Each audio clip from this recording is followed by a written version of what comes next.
to Beyond the Ring, a podcast that covers all things in the stock show industry from the informative to the insane, starring Ryan Rash. On January 1st at 12:01 a.m., for the first time ever, hindsight will actually be 2020. And Dale Hummel. In 2021, stand up, speak up, be accountable. Now on with the show. Welcome to Beyond the Ring. This is Dale Hummel, along with co-star Ryan Rash. Hello, hello, hello. Ryan, I hope you've had a good Christmas week. It was interesting. That's all I'm going to say. It was very interesting. Well, maybe we should talk a little bit about, since it's all over the news right now, and I don't think anybody completely understands the Nashville bombing. Well, I don't understand much of it. All I know is that the homeboy that blew up, whatever, gave away his house, his land, and his car before Christmas. So anybody that's going to do that, there's something not so right with the person. Yes, Mr. Anthony Warner, I think he pretty much broadcast that there was something going to happen. Now, who would have thought he's going to take an RV and blow up downtown Nashville versus just going somewhere and taking his own life? But it is concerning when things of that magnitude happen, because maybe we missed some indicators. But I don't know that we've got the personnel or the budget or any of those things to cover or to watch. I don't know who's supposed to be watching those things. I don't know either, but they do a piss poor job is all I'm going to say about it. I think we're relying on friends and family to give heads up to the local police department, probably more than anything. Well, okay, let's talk about that. If you were the girlfriend of said douchebag, and he just shows up and yo, here's all the stuff, see you, bye. You don't think that was reason to call somebody and say, hey, something might be wrong with said person? You sure would think so. I don't know how else he could have broadcast outside of just saying, this is what I'm going to go do. I've been well, I'm going to take all your shit, but I'm also fixing to go report you to somebody. But thanks. Exactly. I heard in the news this morning that one of the vaccines, I think the third one may be coming out, does cover the new mutated strain in Europe, which I think they all will, but that one at least came out and announced that they were confident that it would actually cover that. And I was happy to see that our good friend AOC, who's at very low risk of COVID, decided to tap into her elitism and receive a COVID vaccine before many of those in the country that are very vulnerable get one. Well, she's a very important person, Dale. She's something, and I'm better off not going down that road and explaining what I think she is. I have had a lot of experience with bartenders throughout the world. And you do know that AOC was a bartender before she became a congresswoman. Yeah, I believe I was aware of that, yes. Now, I have dealt with bitches like her before at a bar that they just think that the more they talk and all this other nonsense, that the bigger the tip's going to get. And all you want to do is stuff your drink or the bottle in their mouth and rattle their head and tell them to shut up. So yeah, I know bartenders like her. Terrible idea. I mean, it's interesting. The hypocrisy that has always been in play, I think, politically with the political elite has just been on full display during COVID. At least there's more attention brought to it now. You are correct on that. I don't know that it's doing any good, and I don't think there's any shame, but it's happening. Well, I mean, it is what it is. It's 2020. Just for a few more days, thank God. I had an interesting phone call last night with a good friend of mine that was once an intern here. He is in the state of Georgia, has been for a few weeks, out there knocking on doors and trying to get out that early vote for the Republicans and make sure that Senate race goes the right direction. And he is nervous. He better be more than nervous. He better be concerned. I mean, his biggest battle out there, and I think that, I think he's going a lot of different ways. He's specifically trying to push David Perdue, and there is concern from him that that Perdue in the state of Georgia isn't as likable as he needs to be. Most of the polls, which I know the polls aren't real, whatever, but the polls, the Dems are ahead or they're tied. Yeah, I mean, it's right there. And I think that Perdue maybe is up just a little bit over Jon Ossoff, but it's tight. What's shocking to me is this Raphael Warnock, his wife's coming out against him.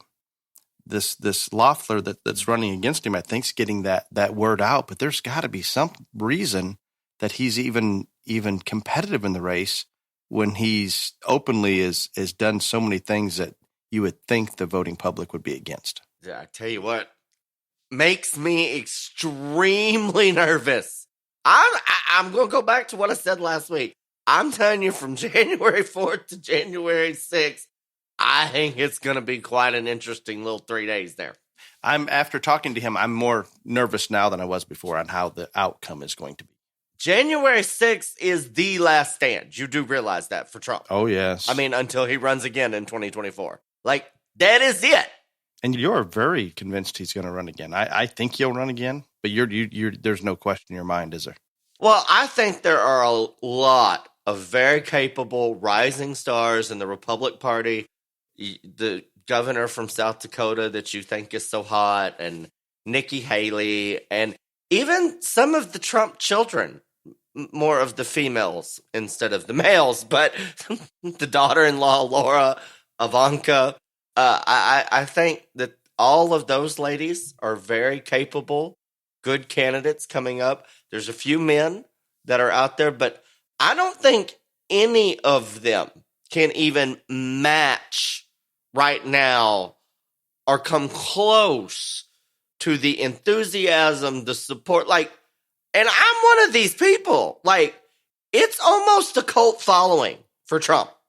And no, it is. And like, I am in it there, so I know. But like, Trump would have to say absolutely, positively, never running again, and like pick a pony right now out of the gate and do nothing but for 4 years, but like do rallies with said person. I think that's the only way. And I still think he wants to be the star. And I also don't think that when he's done, even if he runs again and gets beat or runs again and wins or whatever, I don't think he's ever going to push somebody like what I'm saying has to be pushed unless it is a Trump family member. That was the exact point that I wanted to make. And even then, I find it will be a little bit surprising until he accepts the point that he cannot win before he pushes a family member. And that's not in 2024. I think the thing that's keeping him in it is if Biden does get office and the January 6th last stand doesn't work and all this other stuff that's in the works doesn't happen. And January 6th is it. Like, whatever happens at the joint session of Congress, that's going to go through, people. Just want you to know. But he will be younger if he won in 2024, he would be younger than Biden when he took office this time. So that's the whole thing. But, I mean, and I don't think Biden's going to run for a second term if he makes that long, because he'd be 82. There's no way. His cognitive abilities, I don't know that he's going to get through the first year without the Dems just saying we've got to oust him. Yeah, so I'm firmly convinced if he does not get to retain his presidency, then he will be in office. But I think that January 4th through 6th is going to be real interesting. I'm not going to lie. I think it's going to be something. It will be. I have an Elsa rant for 2020, but instead of going through the rant, I'm curious, Ryan, what is your most concerning or disappointing thing of 2020 outside? I guess you can leave it in there, even leave the Trump election, all those things in there. What upsets you the most about 2020? Trump losing is the most disappointing, or if he loses. I don't want to say he lost because I do believe there was more election fraud than ever. I also have not been shown evidence. Like, when you have somebody on trial, it has to be proven without a reasonable doubt. And I have not seen anything without a reasonable doubt that shows me that the election fraud was so bad in multiple states that it would overturn the Electoral College votes, if you get what I'm saying. I do. I guess I'm on the other side of it. When I watch the security camera. No, like I'm saying Georgia, yes. There are Pennsylvania, yes. But put those two together, it doesn't flip Correct. the Electoral College total. You see what I'm saying?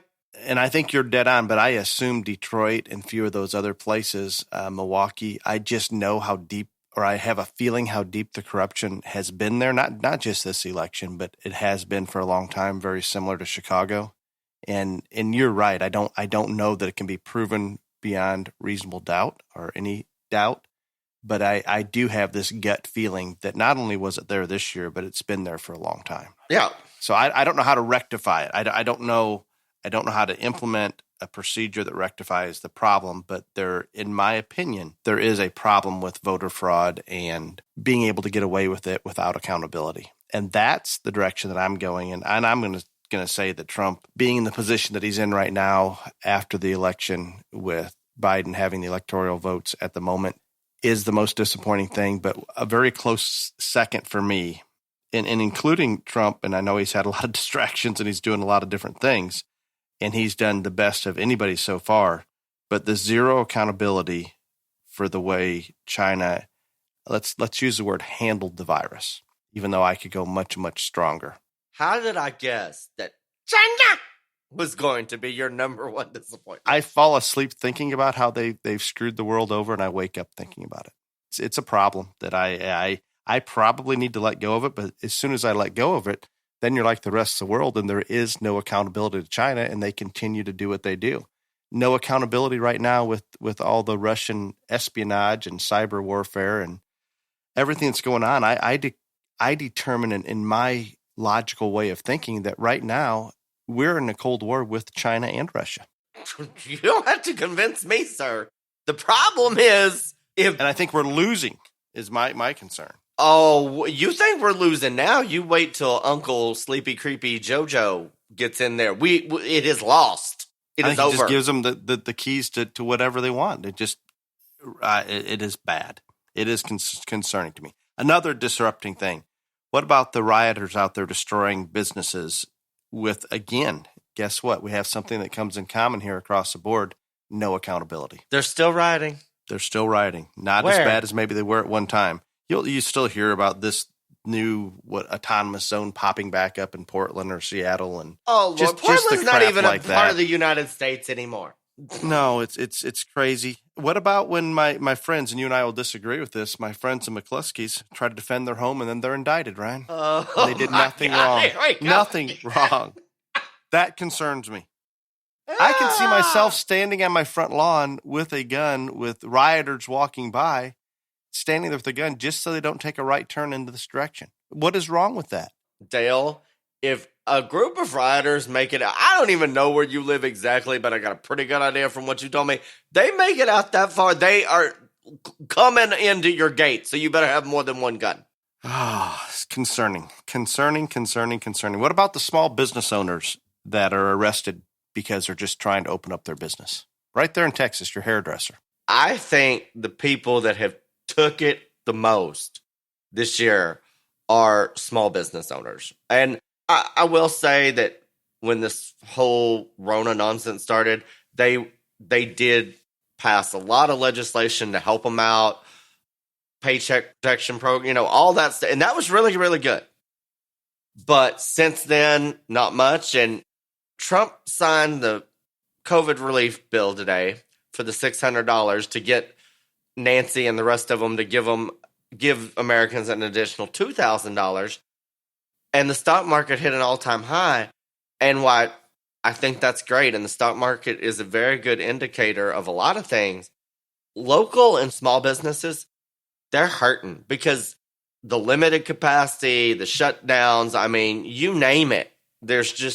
It's almost impossible for them in certain industries to thrive. Not all, but some and most. If I had to give a sympathy award out for 2020, it would be the small business owner. No, it's there. And what about all the crap in this COVID relief bill that Trump was so opposed to? I believe in his calculations, the pork that was put in there to go overseas, $3 million to send Russians to U.S. community college. And I could go on and on with all of the pork that was put in there, and I think that's what Trump was opposing. And I believe by taking the pork out, and I could be wrong, that $600 amount went up to $2,000, and that's kind of where he came up with it. If right. they would just have passed a COVID relief bill, keep the crap out of there, but these politicians continue to play chicken with each other. And in the darkness of the night, they pass 6,000 pages that are rushed through with piles of pork from all the lobbyists that you can gather together. And to put pork into this relief bill it's shameless. Criminal is what I would call it. But you understand why that happens. You're not an unintelligent person, and you said the word. It's the lobbyists, because that is who these politicians get the money from to run again. Americans are struggling, and the wasteful, disrespectful government continues. This spending is insulting when they continue to cater to these lobbyists. But just like Hunter Biden, just like the Biden family, think about how much wealth they've gathered from that name and from the overseas, the China, the Ukraine, all the money that's flown through Hunter and Joe's brother.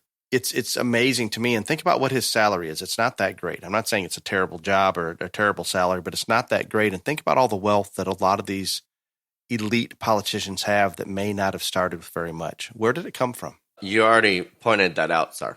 You know where it came from. It's disheartening. Absolutely disheartening. And I think we have a president that did all he could to stop the corruption that's been in play for decades. The corruption is and criminal expose it. Not only stop it, but also expose it. Absolutely. These politicians should not be allowed to stay in office. Rather, and I think they should be thrown in jail, along with the Communist Party leadership.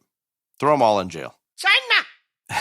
It's terrible. The other issue is a portion of our voting public is nothing more than foolish because they continue to allow this to happen and don't come out and speak out with their vote to try to fix it. This is upside down. I don't understand it. I can't put any logical thought to it, but it's concerning. I'm not going to say that I can put logical thought into the voter problem, but I'm just going to try to give you my take on it. And it won't be real scientific or anything like that, but I think for the most part that Americans have got complacent, that they will have their freedoms, have their liberties, have their rights, all this stuff, because it's been that way for, since the inception.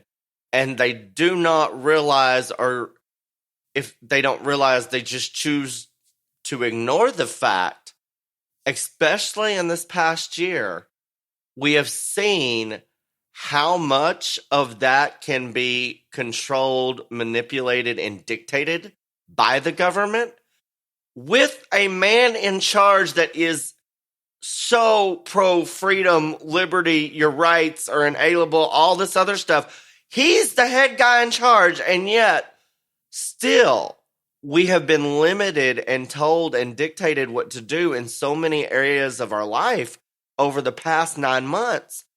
I just don't think that they see the bigger picture, that as long as this has stood, what American has stood for, it can be taken away just as quickly. I mean, like way more quickly. And a lot of that, again, I'm not trying to scare people, is going to be dependent on what happens in the Senate race in Georgia and then who is in the Oval Office.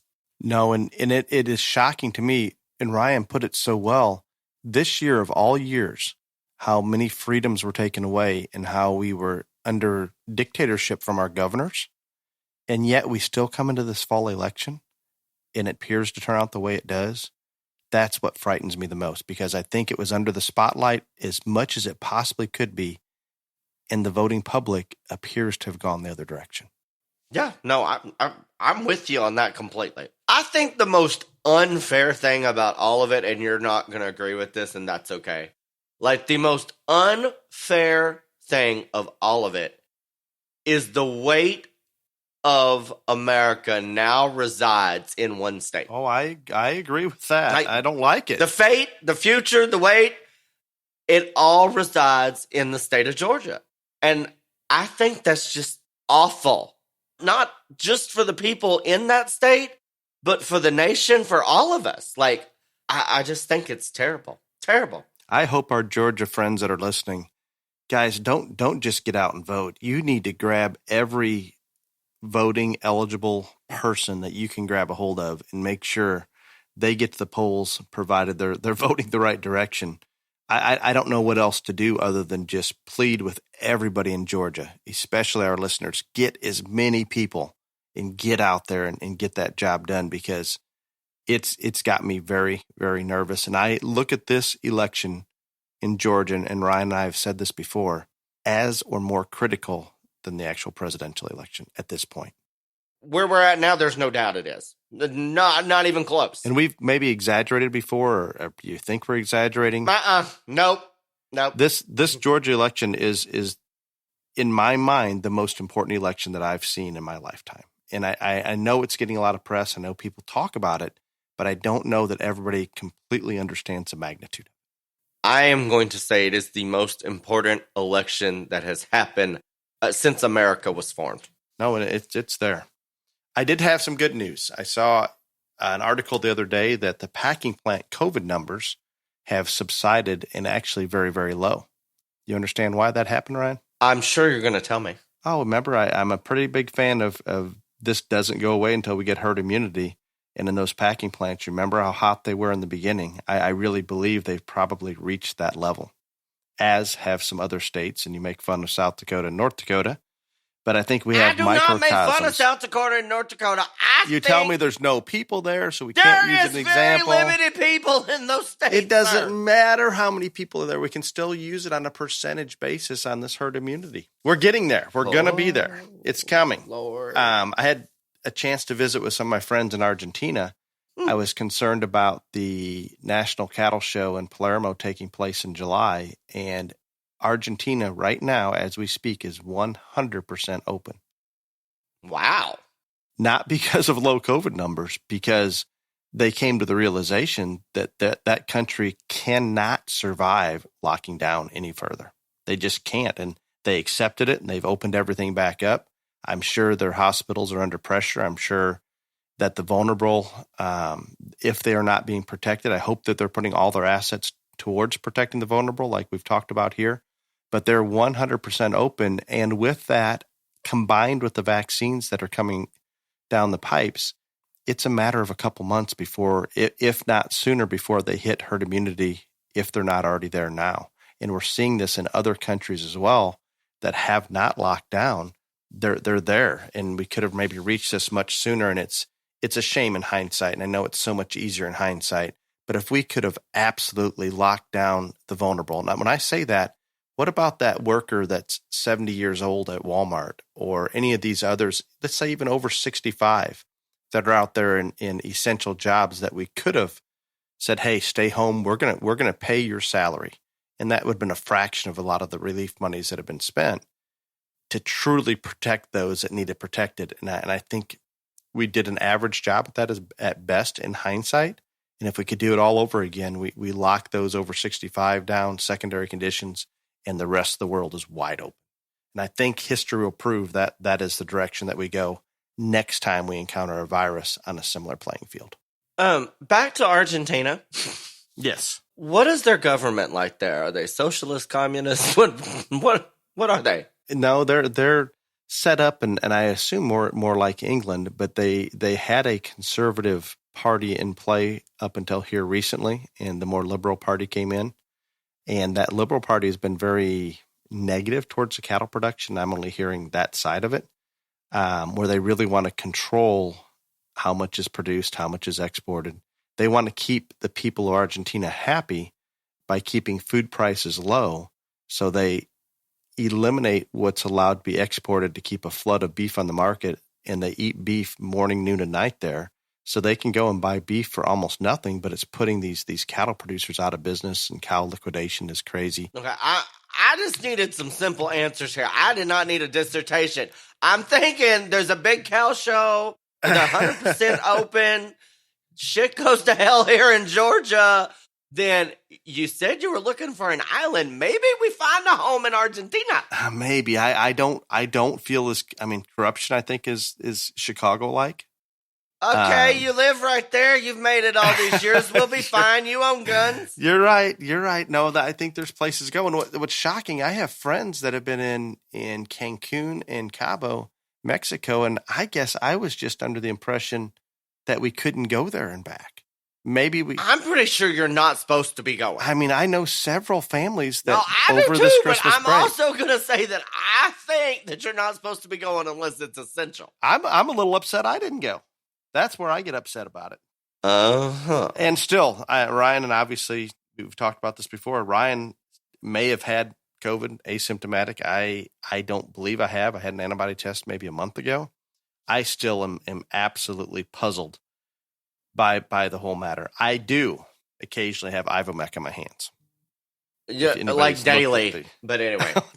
not daily, but it does happen. Ryan, are you ready to move into the episode main topic? Nope. What would you like to talk about? I have one thing. And see, this will prove to people that this is not a scripted podcast and we don't talk about things because you're making me nervous. Gave Dale an opening at the very beginning of this. He asked how my Christmas was, and I said it was interesting. That was his cue to go, well, what do you mean by interesting? What does he do? He moves straight to China or some bullshit. Dale, would you like to re-go over this? I have China on my mind. Okay, but I'm happy Dale, to my go Christmas over was interesting. Interesting. Yes. Now, I believe you told me it was interesting off the recording when we first jumped on to record. Did you not? So, no, it was on the recording. Okay. So, since you still can't take cue, let me tell you what interesting means. So, we're very lucky. We have large Christmas, all this stuff. But my mother always asked me for, like, what do you want your one big gift to be? And so, I got a brand new Escalade just like less than a month ago. So, I said, well, I really don't need that much. But if you want to get me something big, I probably need a new Louis Vuitton purse. Oh, no. What? How much? Oh, how much? No, you're missing the whole point. I'm not. You can get on Louis Vuitton website and look at them and figure that out for yourself. Oh. I'm sure you have to ask Holly. She'll know. Tara, Katie, anyway. But so we get through Christmas. All the stuff's good, whatever. I don't get a purse, which is fine. I'm not upset. I didn't even think about it. I really didn't even think about it. And Cherie says, hey, come back to the bedroom for a second. I want to show you something. And so I walk in there, and sitting on her bed is this Louis Vuitton purse. But it's the exact same purse that I have, but a different color. And I know she knows this, and she says, well, I wanted to see if you wanted this. I said, Mom, that's the exact same style I have, and you know that of all the color schemes and patterns that Louis Vuitton has, that's my least favorite. Okay, well, I figured that, but I just wanted to make sure. And I said, well, just give me that, and I'll take it back to the store and exchange it and get, what I want. And if I have to pay more, I'll pay it myself, whatever. Nope, can't take it back. Now, Ryan, time out. That makes perfect sense to me. If that's the same style you have, that means it's the style you like. So get the style you like and change the color. That's very logical. No, you're missing this. Let me finish, Dale. All right. Long story short, she tries to explain to me that she can't take it back, can't buy it online, all this stuff. So I pull up on my handy dandy little phone, the return policy, all this stuff. Long story short, here's the deal. Cherie bought herself a Louis Vuitton purse. Because she said, well, I'll just have to carry it. Cherie bought herself a Louis Vuitton purse and tried to pawn it off to her husband that it was for me when she knew that I was not going to take said purse. So I was Cherie's scapegoat and fall guy for her getting a new purse. That is impressive on her part. You would be the only one that would find that impressive. I think that the Escalade was probably enough. Uh-huh. Next. And did we get the Escalade painted yet? No, not yet. I haven't seen another one this color, so I'm good. Okay, you're going to be okay with it. I'm going to be okay with it. It wasn't red. It's a different color. No, everybody loves the color. I like the color now, so yeah, no, we're good. Good. Great. Now are you ready for the main? That was a good Christmas story. Uh-huh. Except you threw your mother under the bus a little bit. Well, she deserves to be when she tries to make her only living blood relative her scapegoat so she can buy herself a new purse. Okay, now that does indicate to me that it's not cheap. No, it's not cheap. Like shoe expensive? More than shoe expensive, Dale. Dale, I'm like Dolly Parton. It takes a lot of money to look this cheap, okay? Got it. Got it. Okay. Moving to the episode, the main topic. I guess it's not really just current events. It's kind of a year in review on current events, wasn't it? Yeah, it was the year in review. Well, let's talk about how this all began and Beyond the Ring. Well, see, Dale doesn't understand the topic, but I know that a bunch of my listeners out there will understand it because the most popular meme going out right now is how it started, how it's going. So that is what this is about. We're going to explain to you how Beyond the Ring started, how it's going, and then we're also going to give a glimpse to the future. But I'm also going to tell you that Dale and our versions of this will probably not be the same. So Dale, at least on the how it started part, the rest of it probably okay. But Dale, you go ahead, sir. With how it started, age before beauty.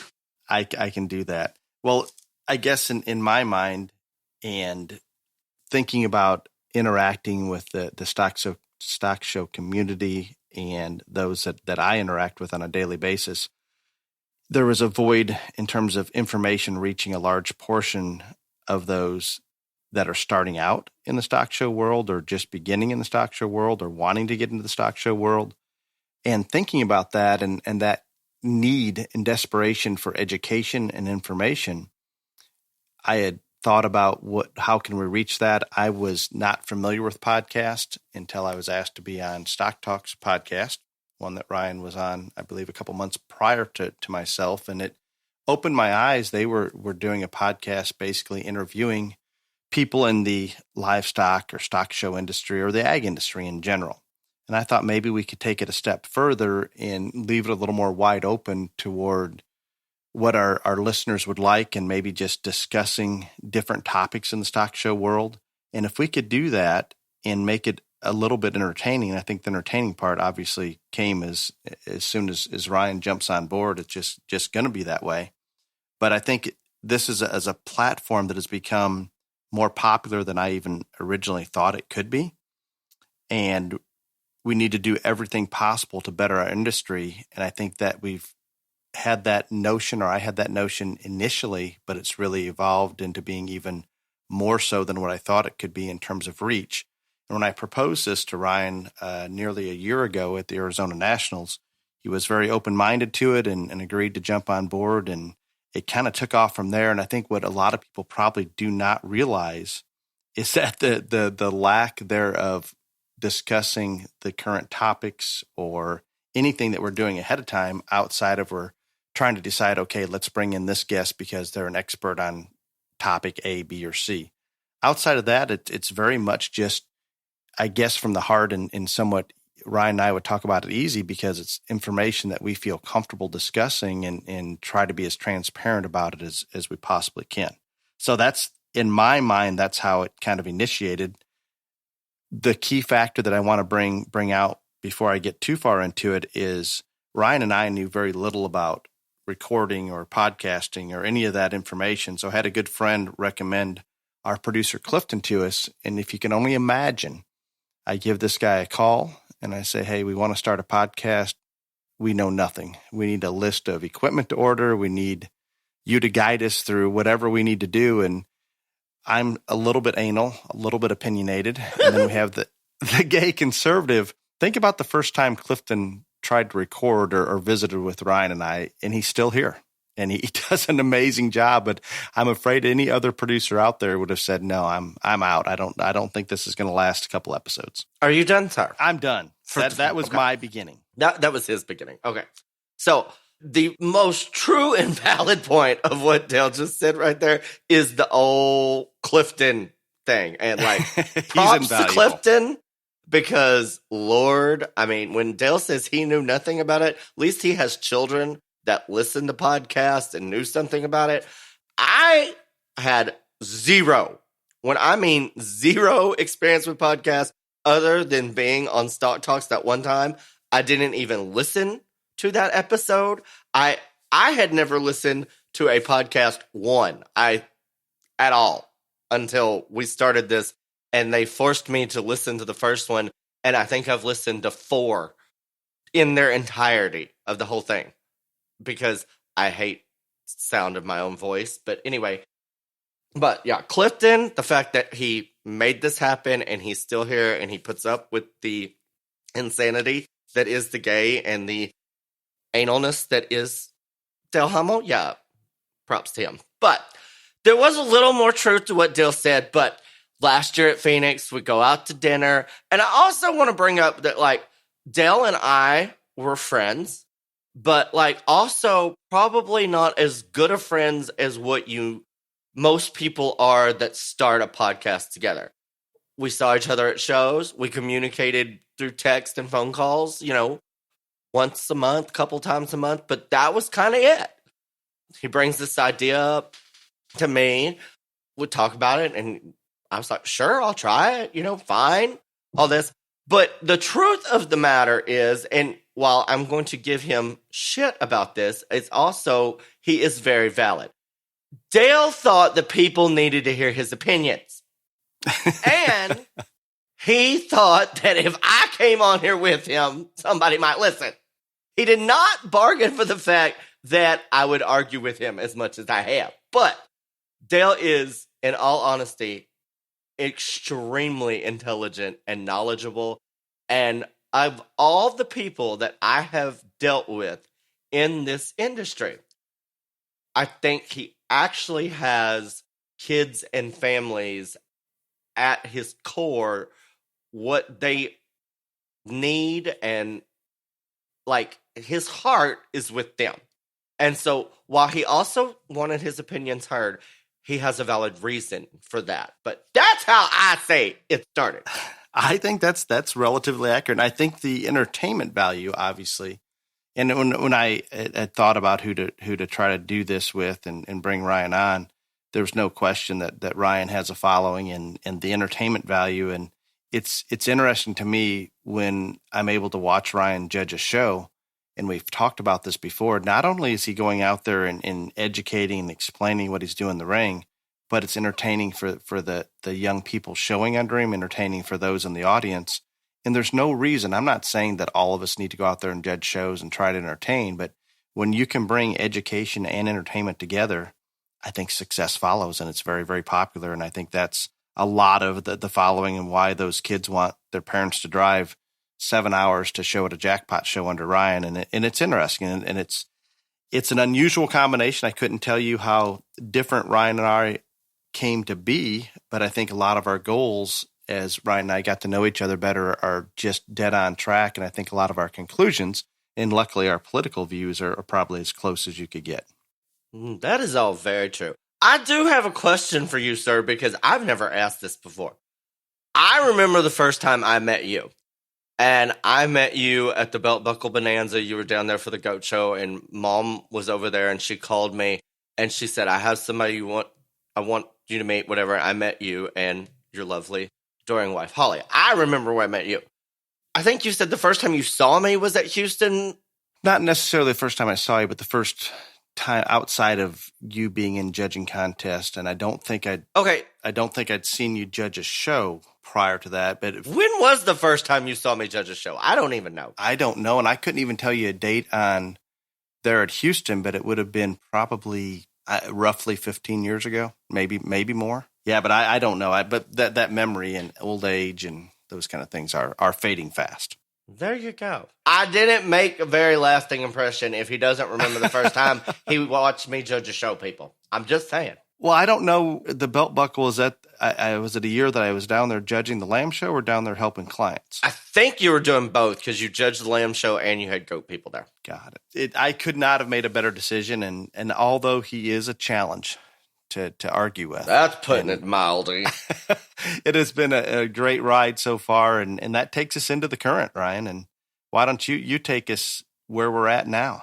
I think that, well, I'm kind of like Dale. I had no idea that this many people would listen and engage, and the number of people that reach out in some form, whether it's through social media or text or calls or whatever, I'm just blown away by all that. Because again, I don't know why anybody would want to listen to me. I get why they want to listen to Dale because I think he's really intelligent, but me, I don't know. But I'm just blown away by the support that we've had and how this has taken off. And I guess the cool thing for me is not only is the audience engaged and they're interactive, but they also seem to think that we are helpful and we help keep them informed on things. We help them with questions, and the number of people that reach out and say, we love the podcast. And then not just we love the podcast, and then they have a reason why. That's really something special to me. And so I think that we have tried to, in terms of the how it's going part, I think we have tried to talk about a variety of different topics. We've had several guests on, I think we've tried to cover lots of different aspects of this crazy thing that we call the livestock show industry. And so I think that part has been good. There are a lot of other very, really good podcasts out in the stock show world that cover different things. I think that we wanted a different approach and a different avenue to it. We didn't want to copy or be like anybody else. And so for that part, I think we have been quite successful because we aren't like anybody else. We don't have guests every week. Sometimes it's just me and him. Sometimes we bring juniors on to spotlight them and stuff like that. So in terms of the how it's going part, I think the fact that we have been able to reach so many people and we have done it in a unique and different way, I think those things are exceptional. Agreed completely. And so I guess anytime Ryan and I are going to get involved with something, we're going to put some effort into it and try to make sure it's successful. But I think the overwhelming response to Beyond the Ring has opened my eyes to the value of a platform as such that can be educational information and address topics that need addressed to make our industry better. And Ryan and I had talked about this. I remember that dinner in Arizona, what can we do? What topics can we cover? And we talked about doing it very transparently. And we're going to move into 2021 with some tough topics. And we've been holding off on a couple of those to make sure the listener base was there. But these topics and discussions are ones we have in private, but are rarely spoken publicly. But I think to better the industry, we need to continue to push forward and bring to light some of these issues, and let's try to move a direction that's positive for everybody in the industry. So it's been good. I also want to compliment Ryan, and I don't do this in very many of the podcasts, but I need to this time. My largest challenge in life is balancing time and dedicating enough time between our businesses and family. And I can promise you, especially the last month or so, there's certain times of the year that my time is needed more on given businesses. And we don't openly discuss this, but Ryan and I both come up with topics, and he's jumped in and actually came up probably with more of the topics, especially this last few months than what I have. And it's eased me from taking time away from other things, in particular family. And for that, Ryan, I do appreciate it. And I want to acknowledge that some of the ones that you've came up with are absolutely amazing. And it is appreciated. See, all you have to do is listen to the gay and everything will be fine. Duh. It all works out if we listen to the gay. Duh. There is one thing I wanted to bring out, because I think some of our Facebook posts, and I'll do a lot of the posting on Facebook. Oh, Lord, he's going to talk about Zuckerberg now. Oh, I'm telling you. And just so everybody knows, when I first started posting on Beyond the Ring, it's a business account, which is much different than a private account. If the same rules applied, Ryan would be in Facebook jail without probation. Ever. I have never been put in Facebook jail yet. Knock on wood. Oh, every time I put something up there, guys, and it doesn't matter if I use the keywords, if I put the word China, voting, COVID, or basically anything Ryan and I talk about on current events, they shut it down. Not only will they block it completely, but more times than not, they simply won't allow it to get out to more than, say, 100 people. So it may be confusing to you. Sometimes we'll put a post up, and I haven't done it for a while because I've avoided some of those keywords. That'll get 20 likes. The next one will get several hundred likes, and it's a very similar post. It's just that they shut it down, and that censorship is concerning. If possible, we need our listeners. Guys, go out there and follow us on Instagram. I think Facebook actually owns Instagram, but right now they're not regulating it quite as tight. And more importantly, we've all learned that we can put just about anything on Snapchat, haven't we, Ryan? I mean, it works out pretty well for me. It does. Ryan's got a huge following on Snapchat. Beyond the Ring does have a Snapchat account. I guess I'd assume you just type in Beyond the Ring and it pops up, Ryan, to follow it. Yep. And I'll be honest with you, like, I do the Beyond the Ring Snapchat deal too because I have 2 phones. So, and like we always post the link every week of the new episode. I have put some other stuff up there because, again, I know that a lot of kids follow us and all this stuff. It's very, very PG compared to my own personal Snapchat. So a lot of people are like, you need to put more of this stuff on the Beyond the Ring Snapchat. I'm like, I don't think Dale would approve. So I'm going to say no. And I also want to give myself a personal attaboy, attagirl pat on the back that I have never got to a state where I might have had too much to drink and confused which Snapchat was which yet. So that is good for me. That is, I never even thought about that. Now I have something else to lay awake at night about. Yeah. I can't believe you haven't thought about that. No, I didn't, but that is a very valid point. Very valid point. That was Callie's biggest concern when the Snapchat for Beyond the Ring. I was like, okay, so I'm going to hold your other phone. I'm like, I got this.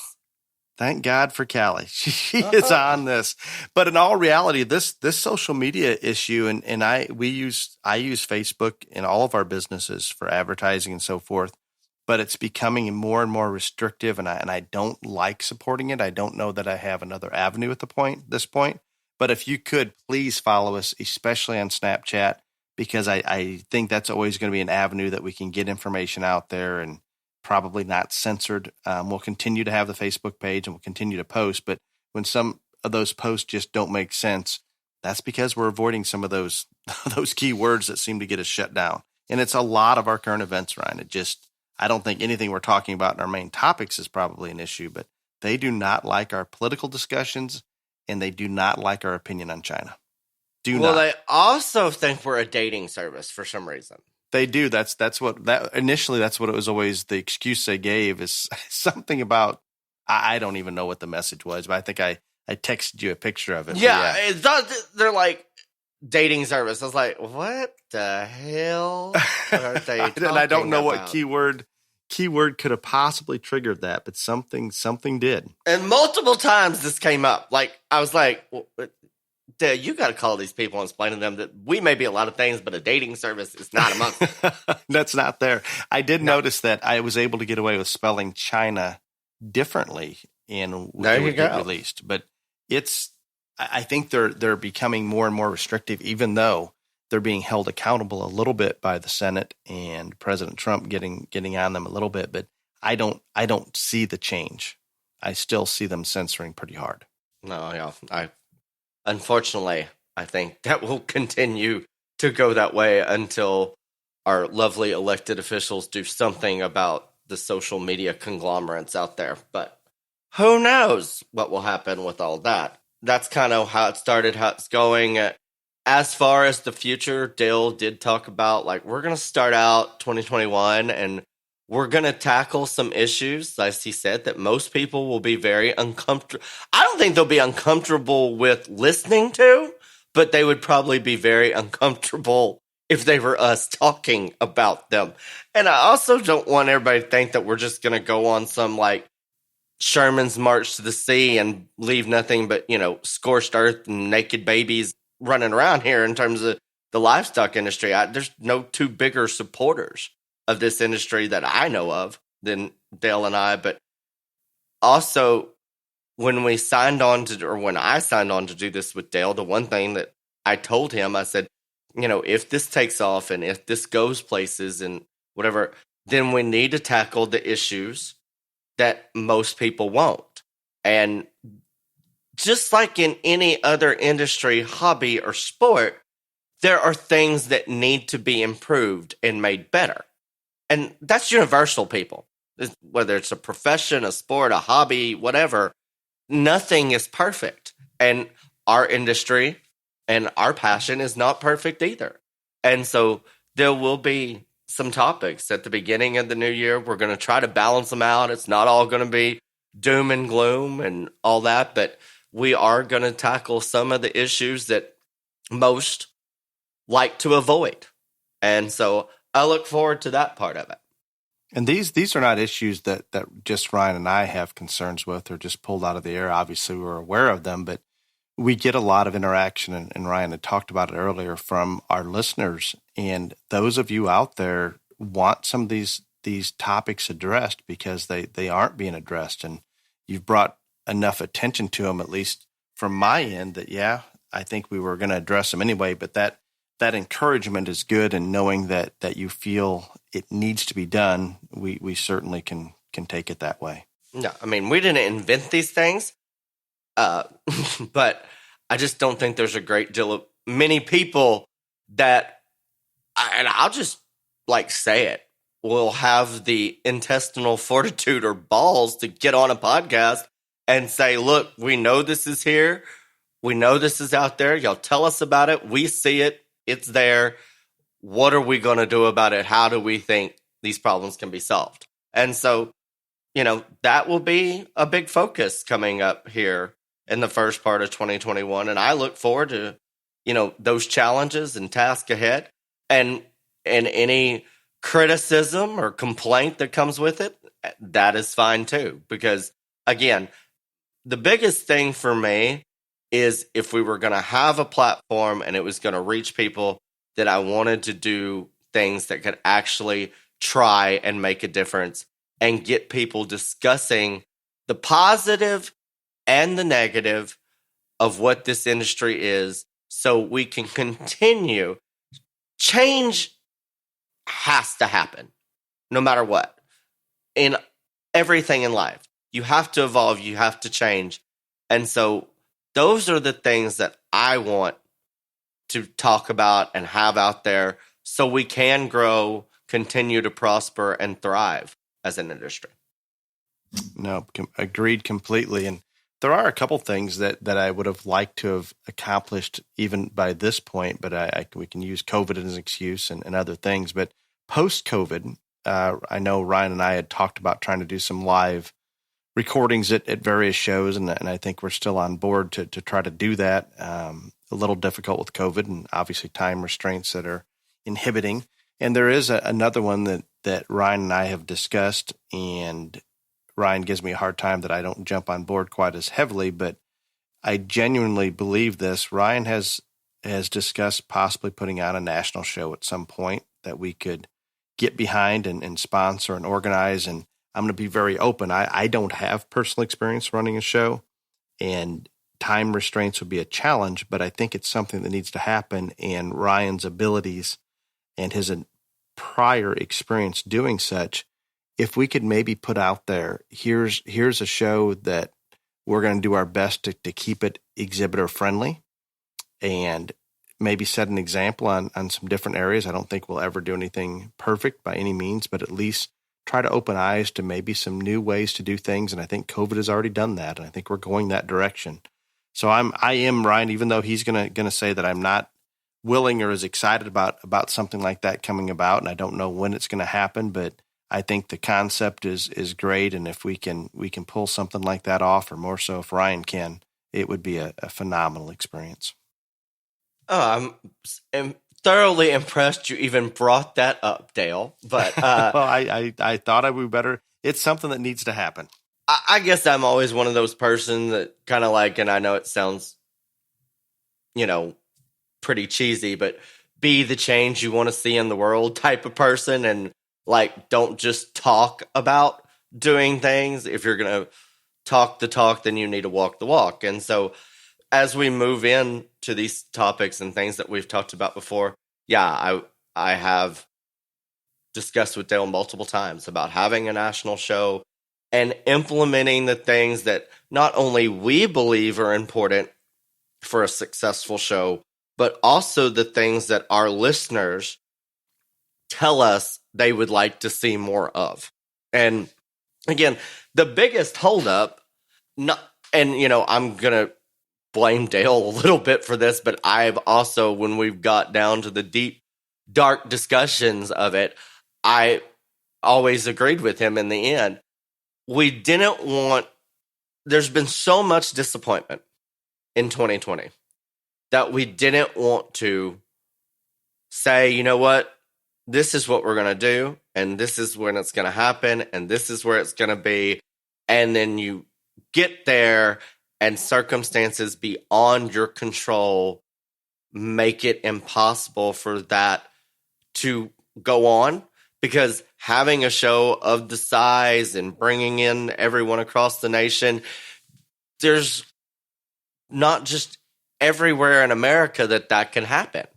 And so the COVID deal has been a thing. And I guess when I got down to it, I did not want to be another reason for one single kid or one single family to have another disappointment. So I got Dale to agree that when we felt that it was comfortable enough that vaccines were out there and shows were going, that we would go on and do this. And so, again, we're hoping for 2021, but we've got to see how all this plays out. But we want to do this as soon as possible and as soon as we know that we can make this happen for kids and families throughout the stock show industry, and not just the ones that listen to our podcast, but for all of them. No, and I can assure you, those listeners out there, you guys out there listening, Ryan is very, very passionate about this and believes in this wholeheartedly. So it's going to happen, and I'm not saying it's going to be perfect the first year through or everything's going to go just ideally, but I can assure you there's going to be a lot of effort put forth and thought put into how can we run a show that's very, very exhibitor friendly. So I think that's something to look forward to in the future. I think we're going to continue, I guess, taking advice and guidance from our listeners in trying to follow some of their wishes. It appears as though when we address certain topics, if we can continue to bring experts of the field into those topics, I think we need to continue to do that, continue the transparency, and be clear with listeners that Ryan and I make and have made more mistakes in our lives than probably most of you, and it's okay. For sure. Just like Ryan talked about some of these tough topics, some of you are not going to be happy. We're going to catch some heat, maybe on social media, who knows where, and that's okay. Everybody's not going to agree on how to address those things. But I can assure you that everything we do moving forward in our minds, both of our minds, and we both need to agree on it, that we're doing it for the betterment of the industry, even though it's pushing the bar just a little bit in terms of what's being discussed and so forth. Doing way too much of this today. I need to apologize to those.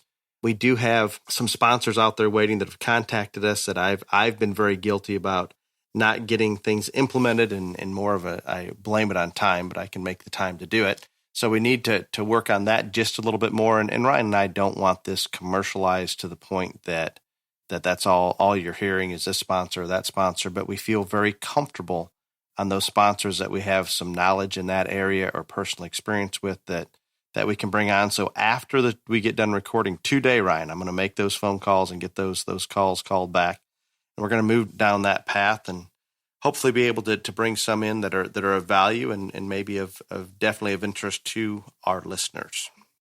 Yeah, on the whole sponsorship deal, I've kind of left that to Dale. And I mean, we do discuss everything, but like he's kind of the lead in that. And I tell you, I find things funny, just like any other entity or business or whatever you want to call what a podcast is in this industry. You get people that always want to applaud you and tell you things and different things. And they're like, you shouldn't have any sponsors whatsoever at all, because they felt like when you brought on sponsors or advertisers or stuff like that, then that taints it and that doesn't make it as pure and all this other stuff. At the same time, we've got people that want us to donate to shows and events and causes and all this other stuff. And we love to do that, have done that, want to do more of that. But at some point, to do those things, then you have to have sponsors and advertisers like that. And so it's been something that we've wrestled with. And just like he said, we don't want it to be so commercialized that it loses any authenticness whatsoever at all. But we also want to make avenues open up for not only us to do more, but also if there are people out in this industry that feel like this podcast makes a difference and they want to be a part of it in some way or another, why would we not embrace that? No, I think that's exactly right, Ryan. And it's interesting. And I think the perception is, and I can assure you guys, no matter what dollar amount that we would put on the value of sponsorships and things like that, nobody's going to get extremely wealthy off of a livestock show podcast. And our listener numbers are huge compared to what I ever thought they could be. But until you get to the Joe Rogans and that size of listenership. What do you mean? I'm not Joe Rogan? Or Ryan's Snapchat listeners or followers. It's not something, Ryan and I didn't go into this with any idea that, we're going to make a fortune on this and that's going to be something that subsidizes our income. Ryan and I are fine. We're not starving. We're going to be okay. But I think something that maybe we ought to be open with, obviously our producer Clifton spends some time on getting this recording done and giving us guidance and getting us equipment. Clifton don't work for free, people. No. So it's almost a little bit of a gift that we're giving back at this point. And we will bring in some more sponsors, and especially those that we truly believe in. And then we can donate more to different shows and things like that. But at this point, everybody's thinking, well, you need to donate to this or that. And that's great. And Ryan, outside of Beyond the Ring, I'm sure has donated. I know that he and his mother have put on more shows than you can imagine without sponsors for every belt buckle and everything else. And they cover those things. And our budget each year is much higher than what I ever anticipated it would be from a Hummel Livestock standpoint in donations to shows across the country. But we would love to do more of that with this. And I think bringing on some sponsors, and those of you out there listening need to understand that that's part of it to a certain degree if we want to continue to be able to give back and give more money to those junior exhibitors out there for shows. I am very disappointed you do not think I am Joe Rogan. I have better hair because he's bald. I think you're a matter of not very far away, especially on the Snapchat side of things. Duh! Hello? Does Joe Rogan even have Snapchat? Please. Do you have? I have a couple more futuristic ideas if you'd like me to share them. Unless you have right one ahead, because I don't even know what they are. So yeah, because we don't just. One of my goals. This is going to be worse than question and answer, people. This is a lofty goal. I would like to get Ryan, convert him over to my way of thinking on just about every area. Politically, we're fine with it. Politically, the only thing we've really disagreed on over here. is maybe the McCluskeys. We didn't agree on that one. Yeah, no. And that wasn't political, but I throw it in that realm. The other thing I would like to be able to do moving forward is go clothes shopping with the gay and focus on shirts and shoes. Yeah, you will lose that battle, sir. I can stray away from the white. I can spend a little more money. I just probably not the amount that you would think I need to, but we can branch out a little bit. I think that if we took a poll of our listeners, you would be the one that needs to branch out a little bit, and I would need the one that needs to kind of stay on course. But, I mean, again. I don't doubt that at all. I do not doubt that. I would agree with that. And it is, and we've actually covered some things, and sometimes this happens. We've had some more submissions. Ryan got a personal text on a question and answer this past week, and we had a few more submissions, and it's odd how we get them. I get a lot of them through personal text as well. We get some on the Instagram, Beyond the Ring. I think even, not Instagram, but Facebook. I think we've had one on Instagram. The question and answers this week, Ryan, they're not putting you on the spot at all. And that's not near as fun. It's a Christmas miracle. It is something like that. And I think we've covered these before, but we continue to get these questions. So we're going to put a couple of them up. And actually, there were two listeners that submitted basically the same question. I'm just going to pull one of them. Autumn sends a question in. I have a question for Dale. We're jumping species this year. We have been showing and raising lambs for over 25 years. My son really wants to jump into the goat arena. So what are the must-haves, must-do differences to jump in and be competitive in the goat ring? And Ryan, I think we've hit on this before, some of the differences and the basics in covering each species and how to be competitive.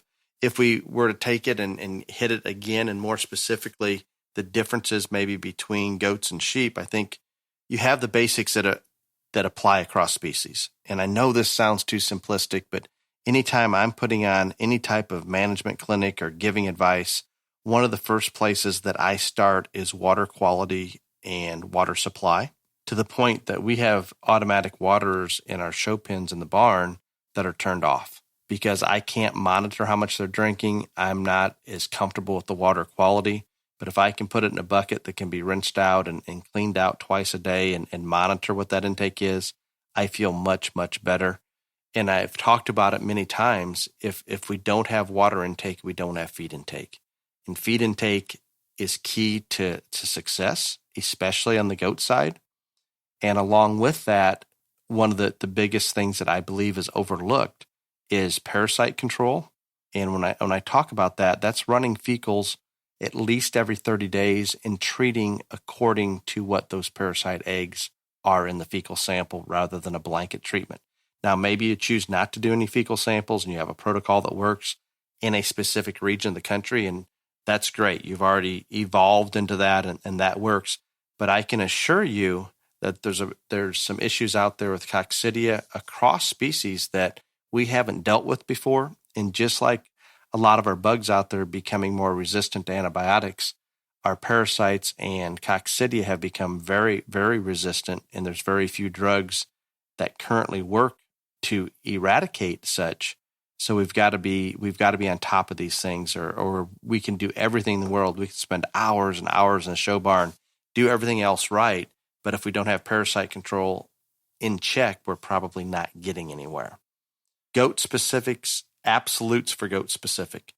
A palatable feed, a feed that they're going to go to aggressively and consume. Most of our show feeds, and Ryan loves to say this, he's not as concerned, and nor am I, about which show feed you're using. Most of them are balanced, and as long as we have calcium and phosphorus ratios in check, we keep copper levels in check. There's a few things in there that most of the feed companies are keeping an eye on for us that are going to be proportionally correct. So then the most important part becomes feed intake, and you being able to control that feed intake, and a palatable feed is going to allow you to do that. And for some reason, goats' appetites are not as strong as lambs. The intake is going to be an issue more than what we would like. We're oftentimes begging them to feed. But if we have a palatable feed, and secondly, one of the biggest things, we'll put a goat in a single pen with no competition at the feeder, and that's a problem. Ideally speaking, we'll put 2 or 3 goats in a pen with a relatively small feeder, so they're battling for that competition to get to that feed. Goat specific, similar to cattle, we're working entire body hair, but if we just work leg hair as often as possible, and I want to emphasize, do not wash the body, except when you're getting ready to shear or body clip for a show. The more we wash that body, the more oils come out of it, the more susceptible to fungus, ringworm, lots of skin issues. We need those protective oils, and it seems like it's very easy to wash those out. So be very, very cautious with washing the body very much. Be careful. Do not force them to break them to lead. Do not do what our manager and I did our first couple of years in goats, and that's drag them around like a steer to get them to just succumb to leading. It needs to be a positive experience. The other direction just does not work. I would recommend a high-quality grass hay, both AM and PM, after the grain feeding. Ideally, a track or a treadmill, similar to a lamb, is going to be of benefit. We have an athletic animal, and just running them up and down the lane, we're burning calories. We're not building muscle. We've got to go really hard, and we've got to cramp those muscles and tear those muscle fibers on a goat, and it's more difficult, in my mind, on a goat because they are so athletic to get that accomplished. Finally, let's find a breeder that's willing to answer questions and guide you as needed, or a neighbor or a 4-H agent, whoever you can get that's going to give you some guidance, that's had some experience in feeding goats at a competitive level. And I think that's invaluable. And if possible, and my Texas families taught me this so well, I can think of one specific, a young lady by the name of Courtney Millsap out of Texas. One of our first Texas families was one of the best showmen that I've ever seen in the goat arena. And there wasn't as much time spent at home setting those goats up and getting them broke as maybe what you would think, but rather like a lot of the other Texas families, there's so many jackpot shows. By the time you get them through 2, 3, or 4 of those jackpot shows, those goats understand what's going on. If it was a remotely positive experience, you really don't have to do a lot more breaking to lead and showmanship at home. I think we need to do a little bit. But if we work on it every day for hours, those goats get tired of it and they start to go backwards. And when they don't enjoy doing something, they're going to fight you to avoid doing such. So a little bit longer than ideal, but hopefully, and we've talked about some of these exact same things in the past, but hopefully that covers most of them. Ryan, what have I forgotten? You've become a goat expert over this past year. Tell you what, I'm going to save probably the first time and the only time ever. I think that you gave a very in-depth response to that and covered almost everything that I can think of, because they are coming from sheep to goats. I think a lot of times, I don't care what species you're in and what species you're going to, don't forget the common sense stuff that works across all species. Just like he started out with like clean water. There's a lot of common sense basic principles that apply to everything.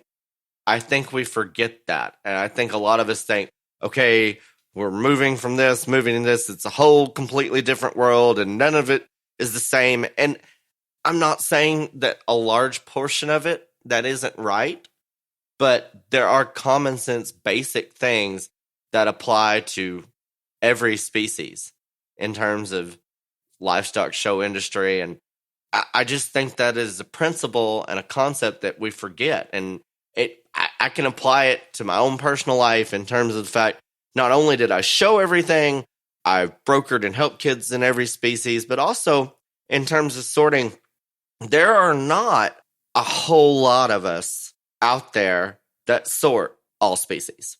It fathoms me how few there are. And yet, the principles and the concepts at the core and the base of sorting stock in all species are the same.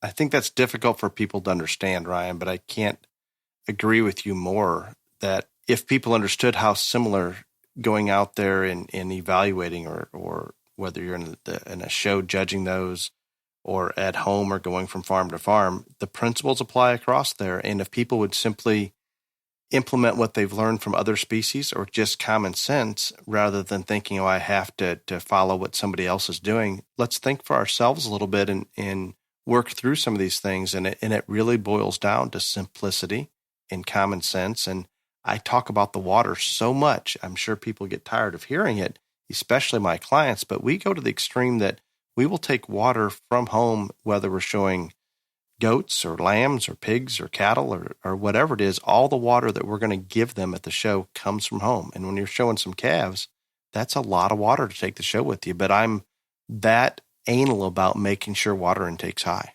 Just yesterday on Instagram, I had a young lady ask me a question that she had showed sheep and she's showing a heifer, and she wanted to know how much she should limit the water. And I wrote back at first and said, I don't quite understand your question. And she said, I need to know when I should take the water out of my heifer's pen. And I said, only to fill it back up and to clean it? Because, I mean, I'm with you on the whole water thing. Like, it's something so vital. And a lot of times I think it's taken for granted. There is that perception that we need to pull water across species, especially market species, before we go in. And no, that's not no. But another one final question. We're probably getting a little bit long today. And Ryan, I know that you've addressed this one many times, but I think we had at least 3 of them come in with similar, kind of like our first question here. And the good thing is this is a positive. That means there's more people wanting to start shows. But we have those questions. We're hosting an all-species jackpot show for the first time this year. What are the key components you guys recommend that we need to address the first year hosting the show? I think we've covered it many times, but it continues to pop up, and I think it's important. So, Ryan, I think maybe you could summarize it probably as well as anybody. First and foremost, I mean, first thing that I'm going to tell every show to do is to be transparent as you can be in terms of what you're going to do, your schedule, what you're going to give away, all those things. And once you put something out there, whether it's a flyer on social media, you have a website or whatever it is, follow through with what you're going to say you're going to do.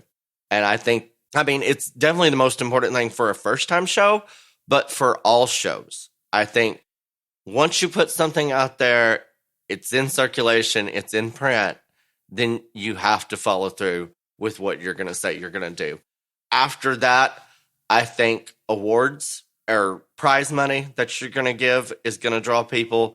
And other than doing what you say you're going to do, I think the most important thing, and this is going to sound self-serving or self-promoting, but it's not, is judge selection. And if you're going to have an all-species show, again, like I just talked about, there's not a whole bunch of us that judge all species, but there are a lot of us that judge a couple of species, or the pool gets wider when you do that. Especially like majority of people that judge lambs feel comfortable judging goats and vice versa. And so I think on judge selection, if you're comfortable with a sorter doubling up, you've already got them there.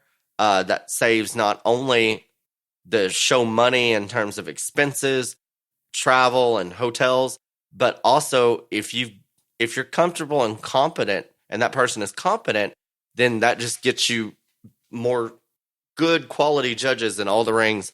But as I try to tell people in terms of county fairs and jackpot shows, don't ever be afraid to reach out to anybody and ask them, hey, will you come and sort? Because all they can do is tell you no. They're not going to shoot you. They're not going to laugh at you. They're not going to do any of those things. So when your group or your committee gets together, don't X anyone out and say they won't do this, because you have no idea. Again, I go back to the interview with Chris Mullinex a few weeks back, and he talked about the same thing, that he gets phone calls all the time that say, we know you're not going to do this, but we're going to ask anyway. You have no idea who will and who won't, and who's affordable and who's not, until you ask. Excellent. I think that should give them some guidance, Ryan. And I know that we've talked about this many, many times, and you feel very strongly if you publicize, let's say, a $500 jackpot or a belt buckle, those things need to happen. And I think exhibitors are counting on that happen, and that's what making some of their decisions on, along with those judge choices. And I'm just excited to see that there's a lot of new shows popping up, or people wanting to start new shows. Amen to that. Well, Ryan, I think that kind of concludes our 2020, what a year, episodes. Oh, I'm just saying, people. Like, y'all know I am the meme queen, king, whatever you want to call it, on the Snapchat of it all. And like the one about y'all thought 2020 was bad, wait till he turns 21 and starts drinking. Let's just not hope that that's true. It's funny. I'm not going to lie. It's funny. I put it out there before, but like, I think the one thing, and again, I'm not trying to like get hopes up or preach or whatever, but I do think there's light at the end of the tunnel. There's multiple vaccines being administered and distributed. And whether you take that vaccine or not is irrelevant to me, because there are people that are taking it every single day. And between Dale's herd immunity that he loves to promote, and each day the increasing number of people that are taking the vaccine, the liability issues associated with large mass events are going to decrease dramatically. So that is going to ease up things in our industry, and we can focus a lot on the disappointment and the negative things that have happened to us in 2020. But I would also, as we approach New Year's Eve and the new year, I would hope that you would take a moment to reflect on the positive thing. And overwhelmingly for me in this year, the positive has been, it has been truly inspiring to me to see the group of people in this industry across all the states stand together and band together to ensure that events, shows, and opportunities continued for the youth, the breeders, and the brokers and the stock show industry.